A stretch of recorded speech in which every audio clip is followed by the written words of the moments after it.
ನಮಸ್ಕಾರ ವೀಕ್ಷಕರೇ, ಹಿಂದಿನ ಕ್ಲಾಸ್ನಲ್ಲಿ ನಾನು ನಿಮಗೆ ಹ್ಯಾಂಡ್ ರೈಟಿಂಗ್ ಬಹಳ ಇಂಪಾರ್ಟೆಂಟು. ಸ್ಪೆಷಲಿ ನೀವು ಪರೀಕ್ಷೆಗಳನ್ನ ಕಟ್ಟಬೇಕಾದ್ರೆ ಚಿಕ್ಕ ವಯಸ್ಸಿನಿಂದ ನೀವು ಬಹಳಷ್ಟು ಪರೀಕ್ಷೆಗಳನ್ನ ಕಟ್ತೀರಾ. ಪ್ರತಿಯೊಂದು ಪರೀಕ್ಷೆಯಲ್ಲೂ ನಿಮಗೆ 5 ರಿಂದ 10 ಮಾರ್ಕ್ ಎಕ್ಸ್ಟ್ರಾ ಗಳಿಸೋದು ಹೇಗೆ ಅಂತ ನಾನು ನಿಮಗೆ ಹೇಳಿದೆ. ಹೇಗೆ ಅಂದರೆ ನಿಮ್ಮ ಹ್ಯಾಂಡ್ ರೈಟಿಂಗ್ನ ಮೊದಲನೇದಾಗಿ ಇಂಪ್ರೂವ್ ಮಾಡ್ಕೊಳ್ಳಿ. ಎರಡನೇ ವಿಷಯ ಏನು, ಟೀಚರ್ಗೆ ಆನ್ಸರ್ನ ತೋರ್ಸಕ್ಕೆ ಹೋಗಬೇಡಿ, ನನಗೆ ಆನ್ಸರ್ ಗೊತ್ತಿದೆ ಅಂತ ಟೀಚರ್ ತಿಳಿಸಿ ಸಾಕು. ಗೊತ್ತಾಯ್ತಾ? ಸೊ ಈಗ ಬನ್ನಿ, ಹ್ಯಾಂಡ್ ರೈಟಿಂಗ್ ಯಾವ ಥರ ಇಂಪ್ರೂವ್ ಮಾಡ್ಕೋಬೇಕು ನಾನು ಬರೆಯೋದನ್ನ ನೋಡ್ಕೊಳ್ಳಿ.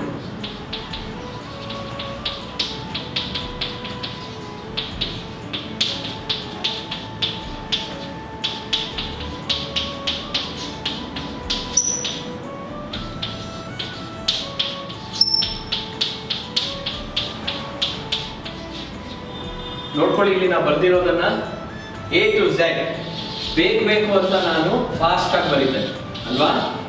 ಯಾಕೆ ಅಂದ್ರೆ ನೀವು ಅರ್ಥ ಮಾಡ್ಕೊಳ್ಳಿ, ನೀವು ಕೂಡ ಹ್ಯಾಂಡ್ ರೈಟಿಂಗ್ನ ಬರಿಬೇಕಾದ್ರೆ ಒಳ್ಳೆ ಹ್ಯಾಂಡ್ ರೈಟಿಂಗ್ನ ನೀವು ಪ್ರಾಕ್ಟೀಸ್ ಮಾಡಿಕೊಂಡು ಅಭ್ಯಾಸ ಮಾಡ್ಕೊಂಡ್ಬಿಟ್ರೆ ನಿಮಗೆ ಬರೆಯೋದು ಕಷ್ಟ ಆಗಲ್ಲ. ಎಫರ್ಟ್ ಸೇಮ್, ನೀವು ಹಾಕೋ ಎಫರ್ಟು ಸೇಮ್. ಆದರೆ ನೋಡಿ, 4 ಲೈನ್ ಫಾರ್ಮ್ಯಾಟಿಂಗ್ ಬರುತ್ತೆ ನೋಡಿ. ಫಸ್ಟ್ ನಾನು ಲೈನ್ ಡ್ರಾ ಮಾಡಿದ್ನ, ಬರ್ದಾದ್ಮೇಲೆ ತಾನೇ ಲೈನ್ ಡ್ರಾ ಮಾಡಿದ್ದು. ಆದರೆ ನೋಡಿ ಪರ್ಫೆಕ್ಟ್ ಆಗಿ ಯಾವ ಥರ ಬರೀಬೇಕು. ನೀವು ಬರಿಬೇಕಾದ್ರೆ ಈ ರೂಲ್ಸ್ನ ಫಾಲೋ ಮಾಡಿ. ಹಳೆ ಕಾಲದಲ್ಲಿ ಕರ್ಸಿವ್ ರೈಟಿಂಗ್ ಅಂತಿದ್ವಿ. A B C D ಇದನ್ನ ಈಗಿನ ಕಾಲದಲ್ಲಿ ಉಪಯೋಗಿಸಲ್ಲ. ನಾವು A ಬರಿಬೇಕಾದ್ರೆ 4 ವಿಷಯ, ನೀವು ಹ್ಯಾಂಡ್ ರೈಟಿಂಗ್ ಬರಿಬೇಕಾದ್ರೆ 4 ವಿಷಯ. ಮೊದಲನೇದಾಗಿ ನೀವು ಸೈಜ್ ಮೇಂಟೈನ್ ಮಾಡಬೇಕು. ಕರೆಸ್ಪಾಂಡಿಂಗ್ ಸೈಜ್, A ಹಿಂಗ್ ಬರ್ಬಿಟ್ಟು B ಹಿಂಗ್ ಬರೆದ್ರೆ ಯೂಸ್ ಇಲ್ಲ. ಸೈಜ್ ಮೇಂಟೈನ್ ಮಾಡಬೇಕು. ಎರಡನೇದಾಗಿ ಸ್ಲ್ಯಾಂಟ್ ಮೇಂಟೈನ್ ಮಾಡಬೇಕು. ನೋಡಿ ಇಲ್ಲಿ A B C D, A B C D ಇಲ್ಲ ಅಂದ್ರೆ right A B C D ಈ ತರ ಸ್ಲ್ಯಾಂಟ್ ಮೇಂಟೈನ್ ಮಾಡಬೇಕು. ಗೊತ್ತಾಯ್ತಾ?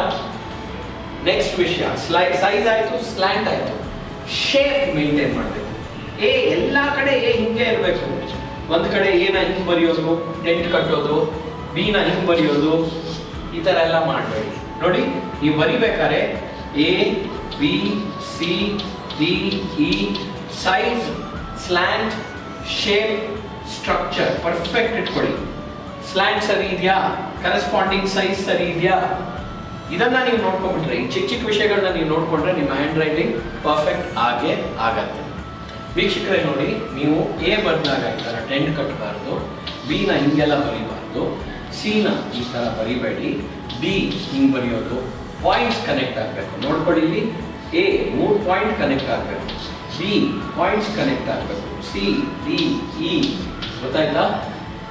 ಇನ್ನೊಂದು ವಿಷಯ, ನಿಮ್ಮ ಸ್ಪೇಸಿಂಗ್ ಇದೆಯಲ್ಲ ಪರ್ಫೆಕ್ಟ್ ಇರಬೇಕು.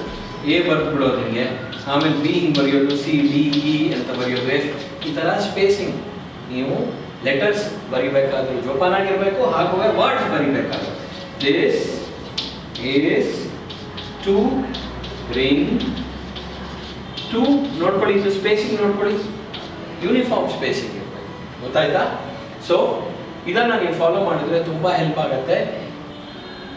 ನಾನು ಹೇಳೋದೇನೆಂದರೆ, ಸ್ಟಾರ್ಟಿಂಗಲ್ಲಿ ನೀವು ಪುಸ್ತಕ ತೊಗೊಳ್ತೀರಲ್ಲ, ಪುಸ್ತಕದಲ್ಲಿ ಫಸ್ಟು ಇಲ್ಲಿ ಜಾಗ ಕೊಟ್ಟಿನಿ ನೋಡಿ, A to Z capital letter, A to Z small letter ಬರೆದುಬಿಡಿ. ಅದಾದಮೇಲೆ ಈ ಪೇಜಸ್ಸಲ್ಲಿ ಚೆನ್ನಾಗಿ ಪ್ರಾಕ್ಟೀಸ್ ಮಾಡಿ. ಈ 10 ಪೇಜಸ್ಸಲ್ಲಿ ಪ್ರಾಕ್ಟೀಸ್ ಮಾಡಾದಮೇಲೆ ಮತ್ತೆ ನಿಮಗೆ ಪೇಜ್ ನಂಬರ್ 27 ನೋಡಿ. ಪೇಜ್ ನಂಬರ್ 27 ಇಷ್ಟು ಜಾಗ ಬಿಟ್ಟಿದ್ದೀನಿ. ಇಲ್ಲಿ ನೀವು ಇನ್ನೊಂದು ಸತಿ ಬರೀರಿ, A to Z capital, A to Z small. ಇಲ್ಲಿ ನೀವು ಬರೆದಾಗ ಜಸ್ಟ್ ಇನ್ 10 ಪೇಜಸ್ ನಿಮ್ಮ ಹ್ಯಾಂಡ್ ರೈಟಿಂಗ್ ಪಕ್ಕಾ ಆಗಲೇಬೇಕು. ಆ ಚಾಲೆಂಜ್ ನಾನು ತೊಗೊಳ್ತೀನಿ. ನೋಡಿ, ಇಲ್ಲಿ ಪೇಜ್ ನಂಬರ್ 17 ತೋರಿಸ್ಕೊಟ್ಟಿರೋ ಪ್ರಕಾರ ನಿಮ್ಮ ಹ್ಯಾಂಡ್ ರೈಟಿಂಗ್ನ ನೀವು ಇಂಪ್ರೂವ್ ಮಾಡ್ಕೋಬೇಕು ಅಂದರೆ ಇಲ್ಲಿ ಬಿಟ್ಟಿರೋ ಜಾಗಗಳಲ್ಲಿ ನಾನು ಯಾವ ಥರ ಬರೆದಿದ್ದೀನೋ ಸೈಜ್, ಶೇಪ್, ಸ್ಲ್ಯಾಂಟ್ ಪಕ್ಕಾ ಮೇಂಟೈನ್ ಮಾಡಿಕೊಂಡು ನೀವು ಬರೆದ್ರೆ ಬಹಳ ಹೆಲ್ಪ್ ಆಗುತ್ತೆ. ಇದು ಫಸ್ಟ್ ನೀವು ABCD ಬರೀರಿ, EFGH ಇಲ್ಲಿ ಬರೀರಿ, AB ಬರೀರಿ ಸಾಕು, EF ಬರೀರಿ, ಆಮೇಲೆ ACEG ಈ ಥರ ಬರ್ಕೊಂಡು ಹೋಗಿ. ಹಿಂಗೆ ಬರ್ಕೊಂಡು ಹೋದಾಗ ನಿಮ್ಮ ಹ್ಯಾಂಡ್ ರೈಟಿಂಗ್ ತುಂಬ ಇಂಪ್ರೂವ್ ಆಗುತ್ತೆ. ಈ ಪ್ರಾಕ್ಟೀಸ್ ಪೇಜಸ್ನ ನಾನು ಪುಸ್ತಕದಲ್ಲಿ ಸುಮಾರು ಒಂದು 10 ಪೇಜಸ್ಸಲ್ಲಿ ಹಾಕಿಟ್ಟಿದ್ದೀನಿ. ಪೇಜ್ ನಂಬರ್ 17 ನೋಡ್ಕೊಳ್ಳಿ, ಪೇಜ್ ನಂಬರ್ 18 ನೋಡ್ಕೊಳ್ಳಿ. ನಿಮಗೆ ಪೇಜ್ ನಂಬರ್ 18ನಲ್ಲಿ ABCD ನಿಮಗೆ ಕ್ಯಾಪಿಟಲ್ ಲೆಟರ್ ಹಾಗೂ ಸ್ಮಾಲ್ ಲೆಟರ್ ಎರಡೂ ಇಲ್ಲಿದೆ ನೋಡ್ಕೊಳ್ಳಿ. ಯಾವ ಥರ ನಾವು ಕ್ಯಾಪಿಟಲ್ ಲೆಟರ್ಸ್ನ ಯೂಸ್ ಮಾಡ್ತೀವಿ, ಯಾವ ಥರ ಸ್ಮಾಲ್ ಲೆಟರ್ಸ್ನ ಯೂಸ್ ಮಾಡ್ತೀವಿ. ನೀವು ಬರೀ ಕ್ಯಾಪಿಟಲ್ ಲೆಟ್ರ್ ಬರೆದ್ರೆ ಸಾಲದು, ನಿಮ್ಮ ಹ್ಯಾಂಡ್ ರೈಟಿಂಗ್ ಚೆನ್ನಾಗಿರುತ್ತೆ ಅಂತ ತಿಳ್ಕೊಂಡ್ರೆ ಸಾಲದು. ಅದು ಎರಡೂ ಒಟ್ಟಿಗೆ ನೀವು ಬರೆದಾಗ ಚೆನ್ನಾಗಿ ಕಾಣಬೇಕು ನೋಡಿ. ಮತ್ತೆ ನಿಮಗೆ ಅಗೇನ್ ಇದೇ ಪ್ರಾಕ್ಟೀಸ್ ಕೊಟ್ಟಿದ್ದೀನಿ. ಹಾಗೂ ಇಲ್ಲಿ ನೋಡ್ಕೊಳ್ಳಿ, ಓನ್ಲಿ ಸ್ಮಾಲ್ ಲೆಟರ್ಸ್. ನೀವು ಸ್ಮಾಲ್ ಲೆಟರ್ಸ್ನ ಪಕ್ಕಾ ಸ್ಲ್ಯಾಂಟ್ ಮೇಂಟೈನ್ ಮಾಡಬೇಕು, ಆವಾಗ ಪಕ್ಕಾ ನೀವು ಬರೀತೀರ, ಚೆನ್ನಾಗಿ ನೀವು ಬರೀತೀರ. ಇದೇ ಥರ ನಾನು ನಿಮಗೆ ಬೆಟರ್ ರೈಟಿಂಗ್ ರೂಲ್ಸ್ನ ಕೂಡ ತೋರಿಸ್ಕೊಡ್ತೀನಿ. ಅದನ್ನು ನಾನು ನೆಕ್ಸ್ಟ್ ಕ್ಲಾಸ್ನ ತೋರಿಸ್ಕೊಡ್ತೀನಿ. ಸೊ ನೆಕ್ಸ್ಟ್ ಕ್ಲಾಸ್ನ ತಪ್ಪದೆ ವೀಕ್ಷಿಸಿ. Till the next class, have a nice time.